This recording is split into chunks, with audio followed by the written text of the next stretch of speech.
Hello everybody, so name's Vidu. So I'll do a quick introduction about myself. Before that, a disclaimer. So it's not financial advice, not telling you to do anything really, just going to share a story and the program that we offer within our firm. So, current Managing Director of Udare Homes and Communities, position I thankfully inherited from my father. I've been trained under him since I was 16 years old, been exposed to the construction industry since then.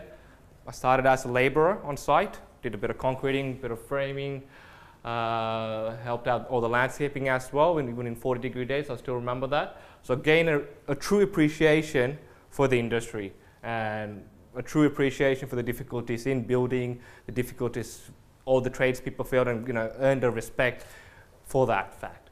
I have educated myself with a first-class honours degree in civil engineering as well. I'm nearly there with a doctorate in business administration. Hopefully next year I'll have that completed. Generally did a certificate 4 in building and construction. It's a mandatory requirement of becoming a builder. And then had a few publications in regards to CEO compensation for banking as well, and published a few papers on modular housing as well. So before I get to that, I put that photo up just to highlight to you. Everybody probably wonders who reads this article, how did he get that girl? That's my wife, which I just married in January. Nothing to do with property investment. So everyone has hope. So it was the right school at the right time 9 years ago. So that was it. So what we do at Udare Homes and Communities, and also PCOM. So our firm started about 10 years ago from my father. He's a registered builder and also a registered real estate agent, and we'll get more to the fact that in regards to the services we offer. So what we specialize is, similar to the mentorship program, we offer a development mentorship program. So instead of investing and educating clients how to find property, which I think Lorraine talked about, and how difficult that actually is to find good property, we go a step back. We actually go, why not create it? If you can't find something, there's a possibility of creating it. So what we do is we help with the development acquisition, and we also help in terms of doing the town planning and finance, design and engineering, real estate and marketing services, and construction. Now, when I say help, I mean we do, because internally we have about 40 employees who all specialize in a multitude of those different facets of this development process. So why do you invest? So I just want to share that. Everybody invests for different reasons. We had 2 speakers that came before Lorraine and shared why they invest. Everybody invests for very different reasons. I had clients that came to me and they said the sole purpose of investing is to cover the PLC fees, PLC private high school fees for their daughter at $32,000 a year. They want to create a passive income, that's it. They don't want to do anything else. That is their sole purpose in life, to educate their children and move on. There's people that want to go around the world. I have a few clients that like to go on a cruise ship every 2 weeks. That's why they invest. So I like to understand why you guys invest. So I've got a book to give away as well. So the first book, why does somebody invest? Let's have the first hands up, we'll get the book. Passive income. There you go. That was quick. Oh, thank you. Yep. Employee hitman. That's a good enough reason. We'll speak about that later. I might be able to help you. No, I'm just kidding. But unfortunately, some people invest and they lose money. They lose money, they stress themselves for 12, 18 months, they put their family in stress, and they actually go backwards. So you invest to gain financial freedom, you invest to retire early, you invest to offer your family a better lifestyle, but instead of achieving all of those things, you end up going backwards. The reason I put a question mark against needs and wants, everybody likes to preach. Everybody likes to preach about what you need and what you want. There's no one in this world that will come and tell you what you need. You can go to some mentorship programs, the big seminars, 3,000 people there. You see the speaker come out, he'll show his Lamborghini and his private helicopter and his supermodel wife, his 5-story mansion, and he will convince you that is what you want. You walked into there not wanting a Lamborghini, possibly not knowing what that was, and you walk out convinced that's what you wanted. So what you want is very, very individual. So the services we offer, we'll get to that. The investment decision you make to invest should cater for the fact not to overcommit, like what you were saying exactly. So to ensure that you borrow within your capacity. You don't cross-securitize if that means that's risking your profile. If you're a little bit younger, you can afford that risk, then you can consider that fact. So it's very unique. There's no one solution. If you go to a seminar and at the end of that seminar, there's a whole list of properties that are ideal for you, and that's what the speaker says, you just walk back out. Because no way. It's impossible. It's unique to the individual. So let's talk about risk in property. Having a doctorate in business administration, something I get an appreciation for is risk. There's systematic risk and unsystematic risk. So people that have invested in the shareholders, in the share market would really, especially after the GFC, will completely understand what that means. Now, there are things called market risk. Market risk are things that unfortunately people with a lot more power than any of us will make a decision, put the world into a global financial crisis, and there's going to be a market downturn. It doesn't matter if you invested South Australia, Western Australia, in New Zealand or United States, you will lose money. Like there's just very little way of controlling it. You might be one of the lucky few, there'll be a quick rebound, but unfortunately that's the reality. If there's no way of getting out of it, but what you could do is forecast it. What you could be is not to be naive into all the economic data that's around you. Unfortunately, 80 to 90% of the population will listen to negative news, more than they will listen to positive news. So negative news, economic data that's published and released to you, consider it. Doesn't need to govern your decision, but at least consider it. Let's talk about the risk that we can change or we can have an effect on, and that's site-specific risk. I see this a lot. Unfortunately, we're a construction firm and we do a lot of design and construction, but I get clients that are already committed themselves. So they come to me looking for a resolution. Because one of the biggest problems that I see a lot of clients have is overestimation of the development density. Because they go and they speak to the real estate agent. And I know you have, Lauren talked about meeting a lovely real estate agent, but they're very rare. Because they are contracted to sell you a property. They may like you. They may feel bad while they do it, but they are contracted to sell your property. By all means, they're not going to tell you anything that's in your favor. Some might, but most won't. If they say it's going to be a 4-unit site, you talk to your neighbor, you talk to your family friend, you have a chat with your son, your daughter, your father, your mother, and you speak about their experience, they'll give you different numbers. This could be a 3-unit site, a 4-unit site. But you don't know. You could even actually ring up the council and have a word with them, and it could be one of the town planners, just that's their first day of the job, they're in quite a good mood, so they're very happy that day. Yeah, shoot, 4 units sounds fine, that's fine. So no names, nothing exchanged, no emails, nothing in writing, that's fine. You make a financial decision. Same town planner might pick up the file 4 months later after he actually faced the reality of that job. It's hectic. And he might not be in such a good mood. He might now consider this is too much, this is going to be 2 units. But you have made a financial decision based on 4 units. You went to the auction and you were a little bit eager because you thought, okay, that's all right. 1.2 million in Baldwin, sounds about right. Do 4 units on it, that's $300,000 a piece. Sounds great, let's go for this. But now you've got a block, $600,000 a piece. Very difficult to make money. Next one, environment and heritage overlays. I had a client, went and brought a project in Mulgrave. 1945, they registered a covenant saying all double-story houses will have brick going all the way up. Most houses in Victoria will have a lightweight cladding on top and brickwork on the bottom. He did not know this overlay was there. Did not factor that into his costings. Environmental overlays. I have a developer that came to me and said, I have a problem. I've invested $800,000 on this parcel of land. There's a rare bullfrog. What do? We can't do anything. No, you wait for a 40-degree hot day and you call your friendly fire authority, get a letter saying that this is going to be a fire hazard, and you bulldoze that place down to get rid of the fire. So that's how you got how he got over that. Anyway, that was his solution for that. Development restrictions. These change more often than not. And it's very subjective to how you interpret the codes. Now, heights, it can vary, and it could be because so projects that we manage, we range between, let's say, $500,000 to $10 million. That's our construction and design portfolios. For a job that you commit $1.5 million, even $800,000, if you're forecasting to have a three-story townhouse, that's going to be a critical part. A critical decision is going to be the height. And there are some suburbs now, such as Hawthorne, Brighton, some of the higher end suburbs, now they have come up with single dwelling covenants because there's just too many complaints about having multi-density sites. So that all makes a tremendous amount of effect on your decision making.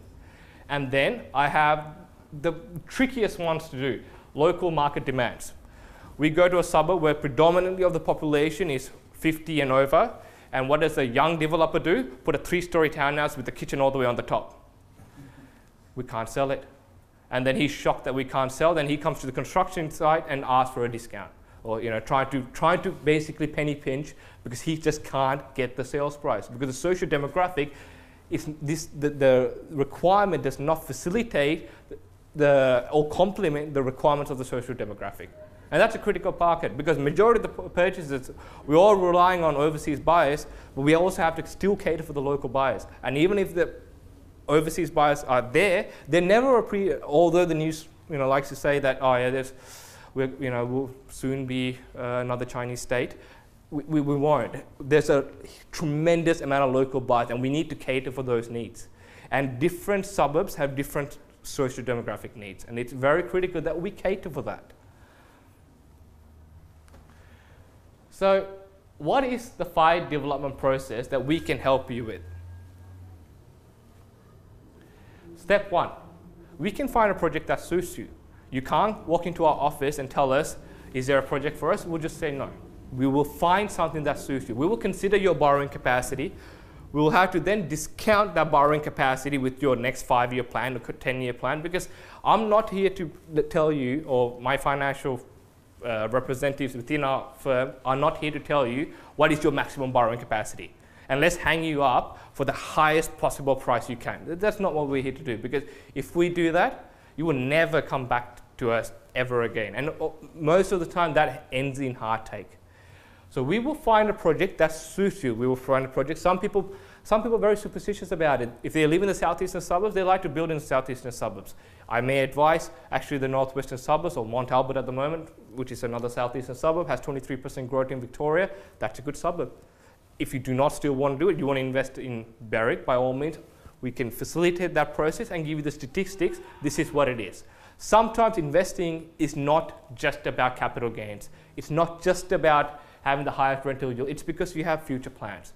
Your children live in Berwick and you want to move in closer there, so you're actually facilitating a development because that's what where you want to live in 5 years' time.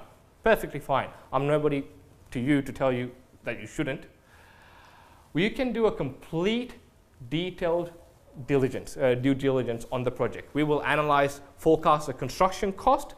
We can have a proper chat with the council.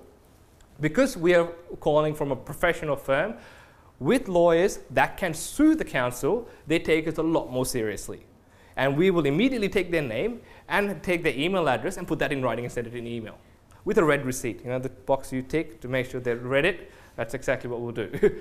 So we will get what they have said in writing. Sometimes they can change their mind. That's within their means to change their mind and within their rights. But at least we're getting some sort of commitment. And then we'll get to the next step. We can also help you with the finance. We will show you this is your borrowing capacity. If you are going to go to this auction, please be aware this is your borrowing capacity. Do not call us up on Monday after a Saturday auction and say, can you get me another 50 grand? Because if you could, we would have told you on Friday. So don't overcommit. Some secrets. Consider what the planned infrastructure is for that suburb. That's a critical part. If Officer, for example, a suburb, just before Pakenham, it's got a new train station coming in. There's a school that's going to be developed in maybe 5 years' time. They're all valuable information. We'll get you that information because we usually go to majority of the suburbs development plans and a part of it. And we it's our job to educate ourselves so we can pass on that information subject to the sites that you choose. Don't ignore national and state economic data. I sound like a nerd talking about data all the time, but if they are published, they're for a reason, because there is a demand for that kind of information. It's good information to read, independent data published online, not from magazines or things like that, because usually in articles it's skewed, because data can be interpreted in different ways. It can be skewed to reflect a point that the writer is giving you. You want to read the data, there is no write-up about it, it's just data. So you can make an educated decision. And if you can't, you can at least visit somebody like ourselves that can interpret it for you and give you that transition or the translation, what that data means. More is not always better. Every time I sit with a client who's already brought the site, they say, how many can we fit on it? Let's squeeze in 6 in there. That's 100, how many can we fit in? Can we put one on top of the other? What about go underneath? Let's go 2 levels down, because more is not always better. There are some suburbs, like Burwood, for example. I have personal experience there. And that's actually in the API article, if in Burwood you go and build, let's say, a 4-unit development, 800 square meters, you can argue and bend, cry a little bit with the council, maybe end up going to VCAT, but let's say you somehow squeeze 4 units on it, you might get $600,000 or $650,000 because they're about 2-bedroom with 1 car space per unit. But at the moment, there's a high demand in Burwood because Glenvale is, let's say, ridiculously expensive. So people will go, wait, why would we spend $2 million on a townhouse or $1 million on a townhouse in Glenvale when we can go to Burwood? So when families are now moving into townhouses, they don't want 2-bedroom homes. That does not facilitate their need. The social demographic in that area does not want those kind of projects. So it's better to put 2 townhouses on it than 4 and have a higher demand for your product, because basic economics, high demand, low supply, higher price. If you have a product that's not desired and you've got 4 of them, which is a higher supply, doesn't matter, low demand, lower price. But unfortunately, the builder doesn't care how much you earn. We do, but we can't, because we need to make our set margin as well. So 4 townhouses would definitely cost you more than building 2 townhouses. So now, you're getting a lower income, you're paying a higher cost, and you're walking home sad. Because more is not always better.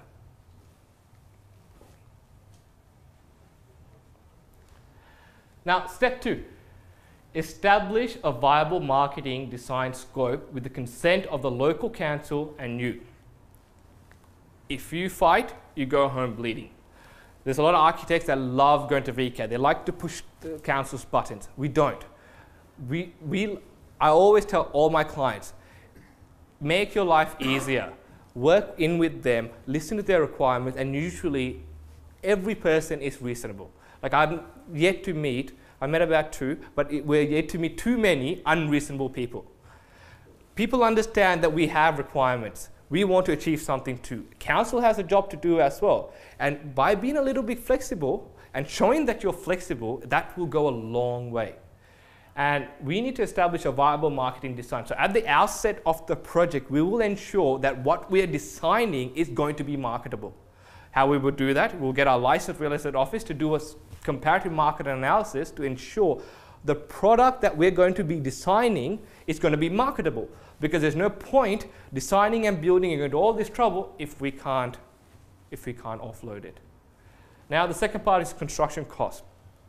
Construction cost is very critical at the design phase. You meet a lot of architects who spend their entire 4 to 8 years doing masters and all that in universities, being exposed to the most beautiful architecture in the world. You're seeing the Tower of Pisa, the Eiffel Tower, and you're admiring all of them. And what do they like to do when they get out? They want to design something remarkable. Remarkable is very expensive, traditionally. So there's no point building remarkable down in Pakenham or Noble Park. And you guys may laugh, but I get a lot of projects that are remarkable in those areas. It's critical, and I'll share a story. I had a project down in San Remo, predominantly for holiday accommodation. It's not somewhere people go to live. And those designs were a direct copy from a development the architect had done in Brighton. So now it had steel structural roofs, so which means the steel had to be fabricated with a full curve and then be brought onto site. So when we got that project, we said, look, this is going to cost you about $800,000 more than your budget. And there's no way anyone in Sandringham was going to pay for $800,000 more just because it's more beautiful. So we had to go back, redesign the engineering, redesign with a different truss structure to make it more cost effective. A lot more easier if we can do that at the outset, understanding what we're going to be doing. And then we'll complete the town planning process after considering all of that. Now, we have our internal design team, so we can complete the working drawings and engineering. Now, increasing cost efficiencies is usually by finishes. So depending, we choose the right type of cladding, the right type of structural elements. You'll be surprised, and I'm not sure if there's any engineers in the room, but we can save a lot of cost by just making a couple of walls internally load bearing. So there's little tricks in the building industry which, if we implement at the design phase, could reflect with a huge cost saving when it comes to the construction quoting. Now, step 4, arrange finance. I'm in no way an expert in arranging finance, but I'm smart enough to know that it's a critical part of doing any development. Like this gentleman rightly said, there are a multitude of packages that will blow a client's mind just trying to analyze it. So it's very critical to understand what's the type of development that you're doing. How long are you going to retain the property? Is this going to be a quick in and out? Because if it's a quick in and out, getting the highest borrowing at even a little bit higher rate may be okay. But if you're going to retain it, refinance it later, it's a critical decision to make at the outset. And it's better to be prepared, especially before you start seeking a property, because you don't want to go to auctions or miss out on opportunities if your finance is not ready. That is the last thing you want to do. To see opportunities go past is terrible. So better not be looking until you're ready. Step 5. Step 5, you commence construction. So now, because you have engaged our services from the design to construction, from town planning all the way through, it's one holistic solution. So you don't need to worry about the architect calling up and saying, oh, well, the engineer wants me to do this, he wants me to do this, or the engineer going, your architect's an idiot, I can't work with him, you go talk to him, and then you're trying to do a full-time job, trying to fight, do different people, trying to coordinate multiple different things, and here comes the builder, who's probably the worst out of all of them, unfortunately, I can admit that. That's just saying, actually, I don't know what's going on, but I'm not going to do anything until those pictures reflect exactly what I want. So then you're trying to run a family, trying to be a father, be a mother, a multitude of different parts of your life, trying to go plan a holiday or do something. You can't do any of those things because you're stuck for 18, 12 months fixing other people's arguments. So what do you then become? You don't become a client, you don't become a property investor, you become a psychologist, you become a counselor. So that's all you're doing for the next 18 months. So at the end of this, after going through this process, theoretically, and I can hand on heart say 99% of the time, you should end up what you forecasted because you had done your due diligence accurately, you are brought correctly. You're not overpaid, you're not underpaid, hopefully underpaid, but you are brought correctly. You have got an appropriate design, which you were then able to offload. You had the construction cost forecasted at least, and it came in pretty much close to it. The project had now completed. Hopefully you had got the sales that you required through the process because people like brand new properties. Brand new properties are sellable if it is the right product. And at the end of it, you're left with 15% return minimum, because if it doesn't return 15%, our advice will be not to take it. A developer should not take a project that's less than 15%. So usually 15 to 25% will be the developer's margin. You walk away, you give me a nice big hug, and you come back the next day and we do it all over again. That's it.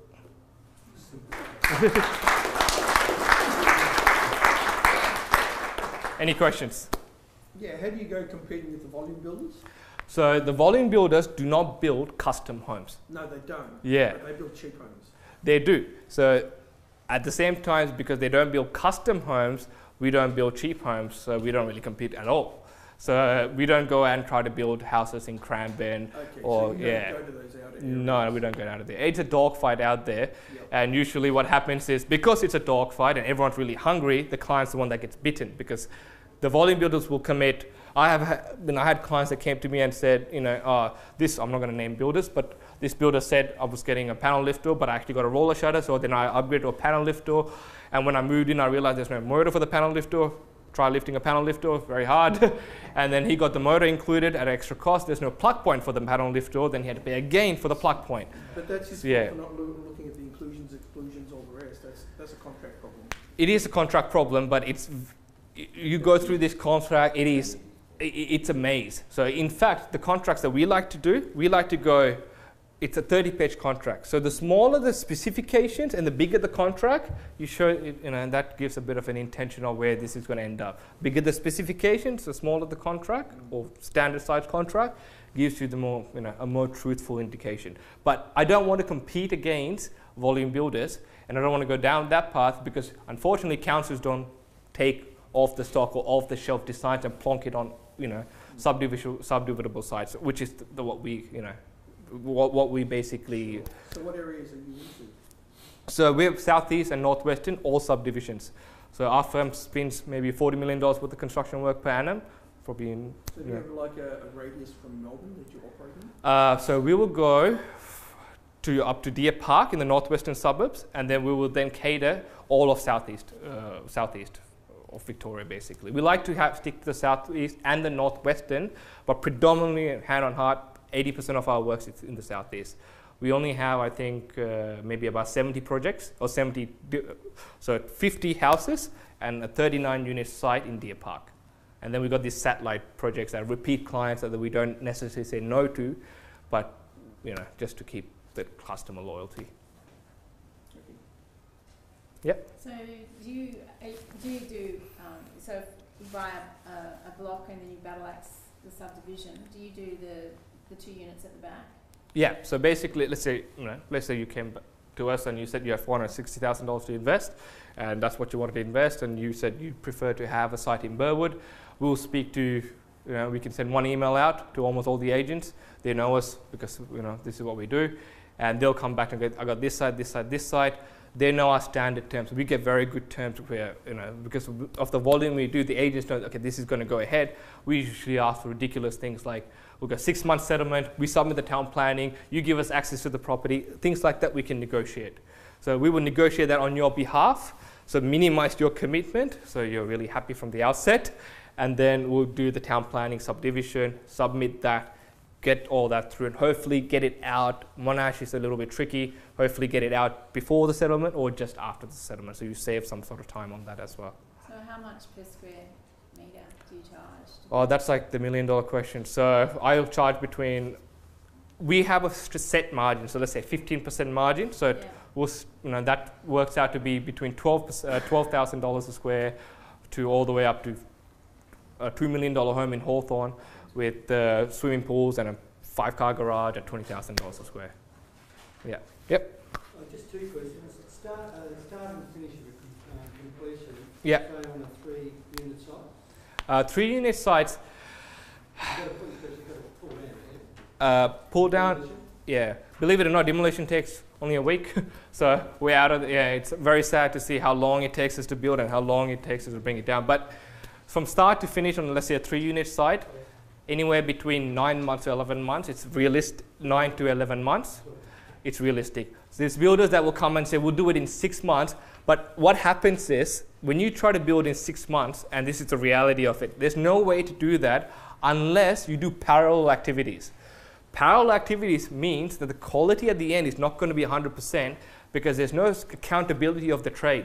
So you're going to have a painter who's painting and a tiler who's cutting the tiles in the middle of the living room, and you're going to have the dust spraying everywhere. And when you try to blame either of them, they're going to say, well, you wanted to finish this.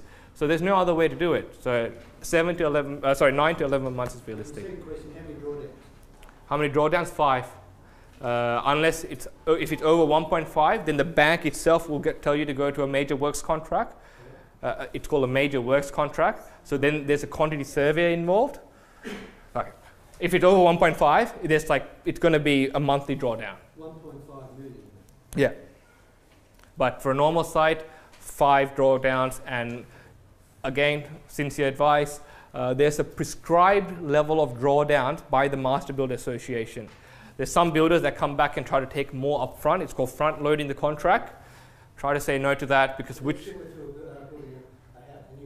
yeah. So everyone, so just stick to the standard prescribed one, because how that's been calculated is it's in par with the cost the building incurs. Because if your builder runs away, you'll have the security that he has completed enough work. Otherwise, you're going to be forking out another, whatever the number of dollars to complete the work. Yeah. Yeah.